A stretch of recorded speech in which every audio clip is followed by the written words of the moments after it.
Magandang hapon po sa inyong lahat. Nandito na naman tayo sa panibagong vlog na gagawin natin. May sasakyan ka ba? So ano ba yung gagawin mo para sa maintenance? Ang una-una doon is kung meron kang sasakyan, kailangan mo ng change oil. So parang mukhang ang haba-haba na ng natakbo ng aking sasakyan. So kailangan ko ng i-update, kailangan ko ng ipapa-change oil.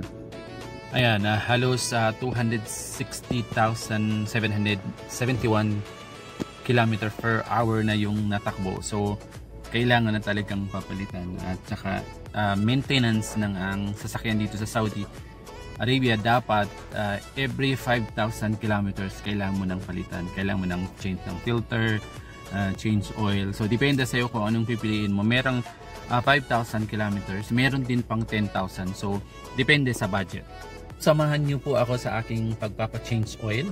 Meron tayong kaibigan na pupuntahan.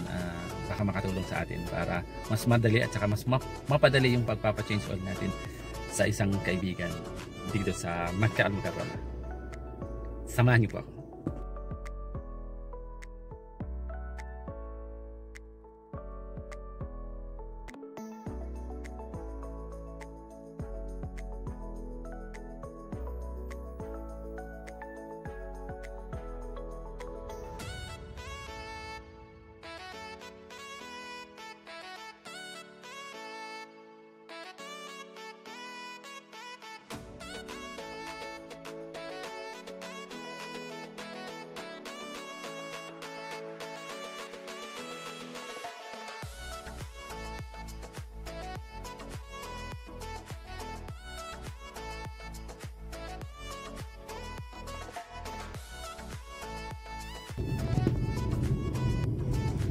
So, andito na tayo sa may lugar na kung saan yung Petromin na pwede tayong magpa-change oil.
katatapos lang ng aking change oil.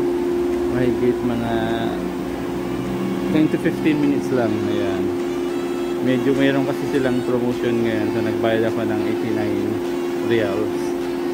Dito tayo sa may Petromin. Ayan. Petromin. Ayan, kasama ko yung ating kapatid na kaibigan. Ayan, si Khaled. Ayun, katatapos lang natin ng magpapa-change oil.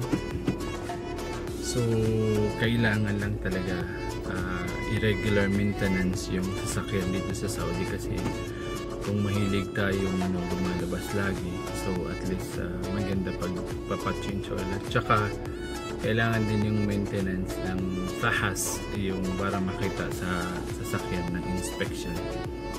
So yun, hanggang sa muli nating pagkikita sa aking next vlog. Huwag niyo pong kalimutan i-like, subscribe, i-Jama Philippines. Hanggang sa muli.